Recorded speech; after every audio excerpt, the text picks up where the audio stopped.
what we've been looking at so far is essentially two concepts. One of them is our now town, our current reality, what we could do a whole thing on what forces are acting on it. But what we're really been trying to get to is what's our base camp. And our base camp, remember, is who are we, how are we unique, what do we stand for, what's unique, what do we value deeply, that's all our base camp. And we use the 4 quadrants, needs a better name, to figure that out. We also used a little bit of the 4 forces, and we used the 3 boxes, right? All frameworks, lenses we can look through to help us think about us, help us think about our journey to get better, to help us think about the momentum that we want to create in our school. We only have so much time. We only have so much energy. The people that are working with our schools are spending their days as they should be working with kids and doing incredible work. So if we're going to spend innovation energy, we have to invest it wisely. And so these frameworks, these ways of thinking, help us to understand where to put our energy. And the next framework, what we call the Kano Model, is, in my mind, the killer app for thinking about where to prioritize. And the thing I love about Kano, as you look at this wall right now, you have absolutely no idea what any of that means, unless you happen to have seen Kano in the past. But in like 5 minutes, you're going to be like, oh, man, this is the power of this framework. So the first thing I want you to think about with Kano is the vertical and the horizontal axis. The vertical axis is happiness. And Kano is a way of thinking about and describing attributes of your school, what you do on a daily basis. Kano, everything you do in a school, what I call the engineered experience, everything from the moment a student arrives to the moment the student leaves can be put into Kano categories. The vertical is how happy someone is if we do it poorly or do it well. The horizontal is how well or how much we implement something, right? The horizontal is how well do we implement it. The vertical is how happy are people when that happens. So the horizontal is, if we look at something simply like carpool, right? Not something we typically want to talk about. If we look at carpool or pickup line or end of day activities, right? If we do that really, really poorly, people are going to be really, really dissatisfied. And if we do that unbelievably well, people don't care. And that's why carpool is a basic attribute. Basic attributes are those things that if we do them really poorly, people get really unhappy. And if we do them really well, people don't care. So what that means is there comes a point at which it's not worth investing in it anymore. That it's good enough, it's fine, let's put our energy somewhere else. But if we're bleeding out on it, if we're not doing it well, it's going to make a huge difference. People are going to be really dissatisfied. And if something like carpool isn't going well, it's every single day we are reinforcing that negative energy. So if you're bleeding out on basic attributes, you need to fix it. You need to appropriate innovation energy to get that fixed, right? Lunch could be another basic attribute. Another basic attribute that you might debate, and we could get a really good conversation going on in here, would be good teachers. Now, you might go, wait a minute, our teachers are the thing that makes us unique. They're the thing that makes us so special. But in a school, like ours, people just expect good teachers, right? And so the question is, now, if our teachers are really, really good, do people not care? No, they care a lot. And that's why good teachers probably are more of a performance attribute. And we'll talk about that a little bit more now. Performance attributes are those things that if you do them poorly, people are going to be very dissatisfied. But if you do them well, it is going to be a game changer. In fact, it will create huge satisfaction if you do them incredibly well. So good teachers maybe is just basic. Of course you have good teachers. I'm paying this money. But how well a teacher knows my child and how well I can see that a teacher knows my child, that's performance.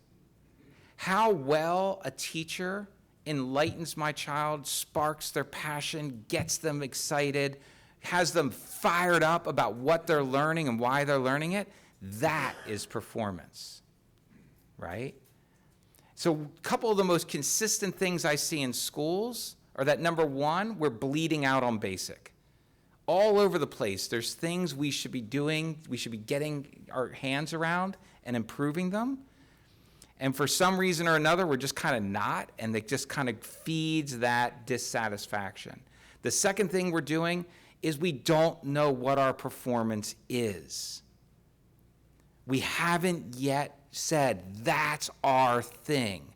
We are going to be incredibly good at that. Not one, not two, but not 50.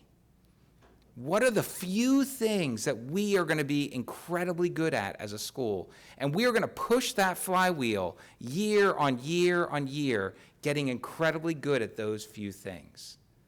And it has to be just like in our example on the assets, it has to be specific. We're just going to have great teachers. If you ask a whole bunch of parents what great teacher means, you're going to get very different answers. So we need to understand what great teacher means to us. And then the third category is exciters or delighters.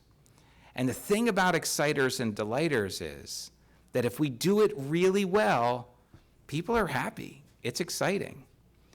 If we never did it, they wouldn't really care. They wouldn't really know. So an example of a delighter from my own lived experience was McDonough, the school where I worked for 18 years, which is outside of Baltimore, happens to be seated on a pre-K through 12th grade school with 1,400 kids, and happens to be seated on an 823-acre campus. So it's this massive campus. And one of the things we started was a farm.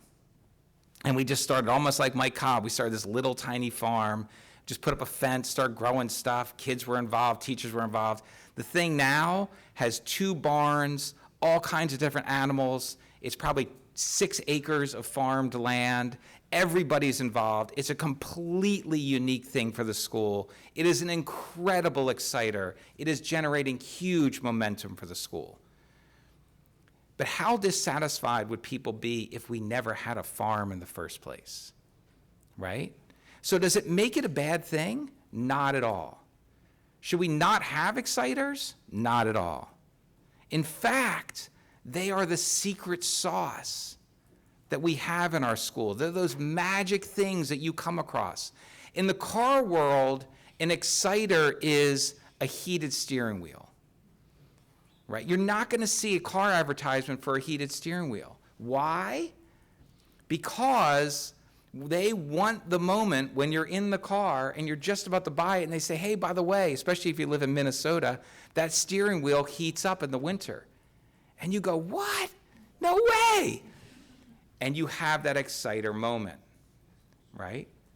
Bluetooth phone integration was an exciter at one point. Then it became performance, something we're going to get better at, faster at, easier at, and now what is it? It's basic, right? So these things fall over time. When we chase exciters, When we chase exciters, we have the tendency that they're going to fall into being basic at some point. And so the power of Kano is about understanding what is your performance indicator. What are those things that you are going to invest in as a school? What are those areas where you are going to become the best in the world at something? And then, where are those areas that you need to be focusing, those basic areas that families would look at or that your faculty would look at? You can apply Kano to parents. You could apply Kano to faculty members. For a faculty member who works at your school, what's basic? What do they expect? What would be a performance indicator if I'm an employee or a faculty member at a school? And what would be an exciter for me if I were a teacher at a school, right? It can apply to anything. But the power of it is, it's a lens by which we start deciding what are we going to invest in terms of innovation. Where are we going to put our bets? What are we going to innovate on? What are we going to get better at? Right? And inside of Kano, there's the possibility for doing innovation around basic, doing innovation around performance, and also doing innovation around exciters or delighters. The other thing I'll say is a school I was having a conversation with recently had said to me that their performance indicator was their environmental science program. No, not their environmental science, excuse me, their environmental sustainability program. They said, that is our performance.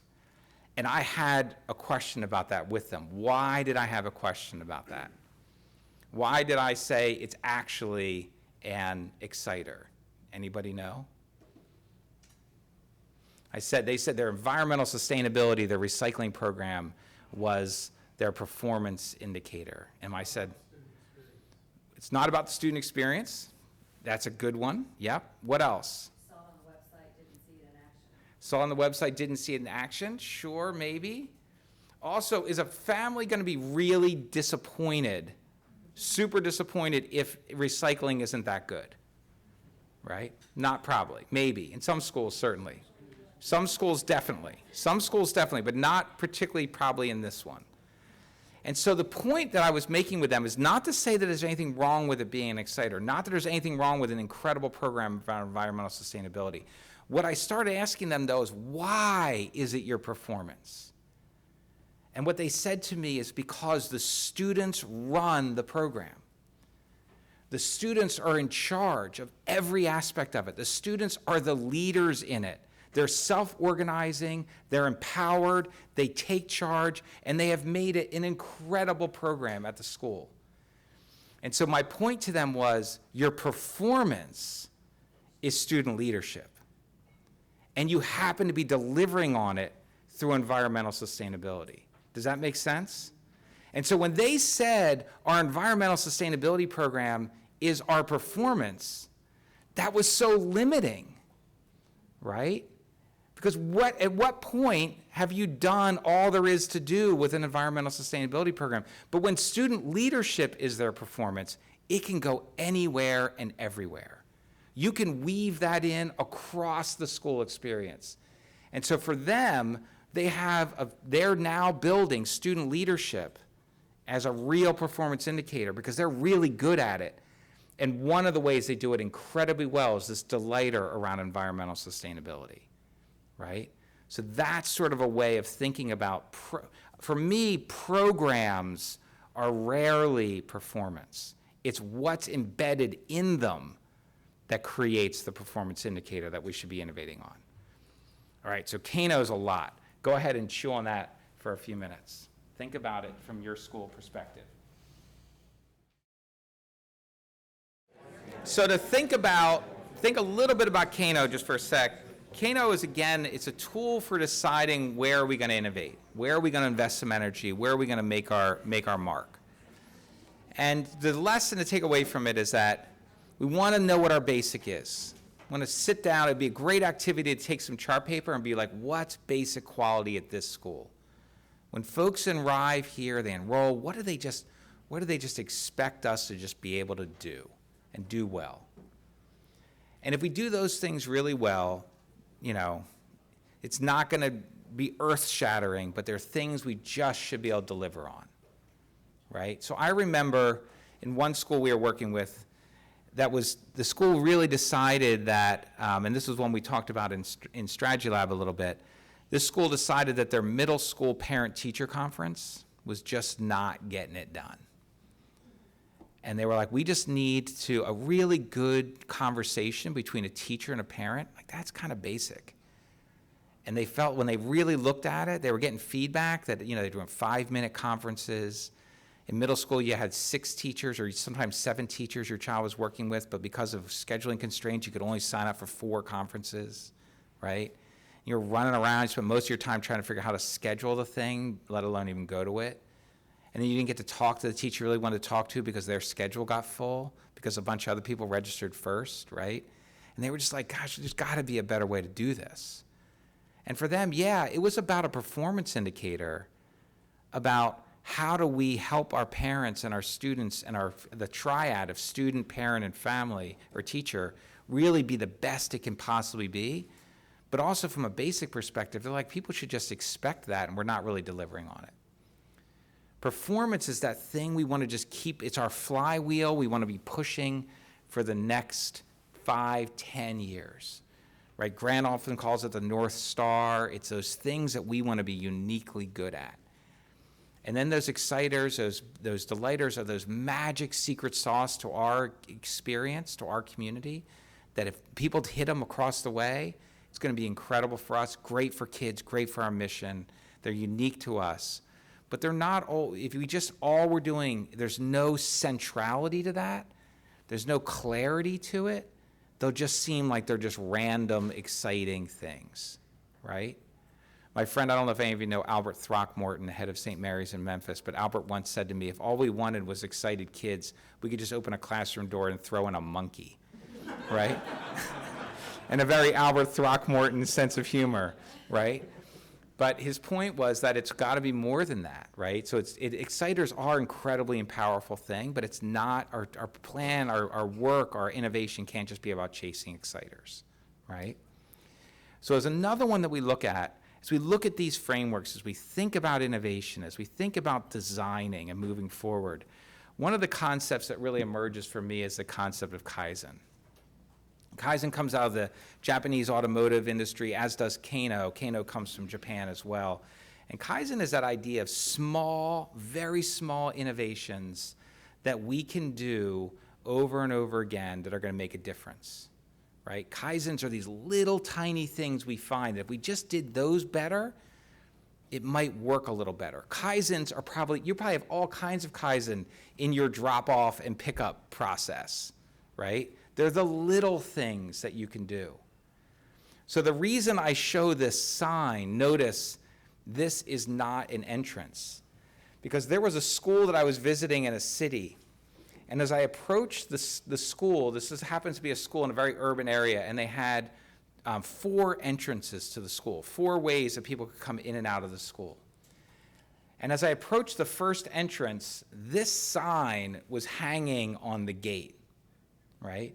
And it was that Home Depot big sign that just said, notice, this is not an entrance. And then I went to the next entrance, and there was another one of them hanging on the door. I'd never been in the school. And then I went to the next entrance, and there was another one hanging there. Gates were locked. This sign was sitting there. And then I went to the last one, and I was able to walk in and meet the head of school. And when I came in, I said, wow, I know this is a great place we talked, but man, you've yelled at me 3 times before I got to the front door. And I said, what do you mean? I said, let's go out and take a look at this sign. I'm like, what is it with this thing? And he said, I've been here for 4 years as a head of school. I walk by that sign every day, and I've never really thought about it, right? And my point was, the Kaizen can be redesign that sign, get that thing down. So I've just heard that they have redesigned the sign. They had students do it. And it says something to the effect of, we are so excited that you came to see our school. Unfortunately, this is not an entrance. If you go this way, you'll find the entrance. And it'll be in their colors, and it'll be designed by kids, and it'll say designed by so-and-so's third grade, and it'll be a powerful thing. And imagine how you could have different kids design different signs, and they can see which ones are most effective, right? And so Kaizen's about what is there today, right? I love this quote that's from the book, The Three-Box Solution. The future is now. It's built day by day, a little at a time, beginning with what you do today that adds something new to what you did yesterday, right? Innovations are little. They're tiny. They're these things we should be looking for. I could imagine at an administrative team meeting, what if you had Kaizen as a matter of practice? And people came in and said, I found a small Kaizen that we were going to do, and you just implement it, right? They typically don't take a lot of money. They typically make you they run a little box one, makes the school run a little better, a little faster, a little easier, makes the experience a little better for people, right? But if you could figure it out, I remember students one time came to my office when I was the associate head at McDonough, and they said, we spent all of our lunchtime today thinking about how we could make the taco line shorter, and we think we figured it out. And I said, well, let's talk about that. And so we looked at what they did. They were right. We implemented their idea, and the Tuesday taco line got shorter, right? That's a Kaizen, right?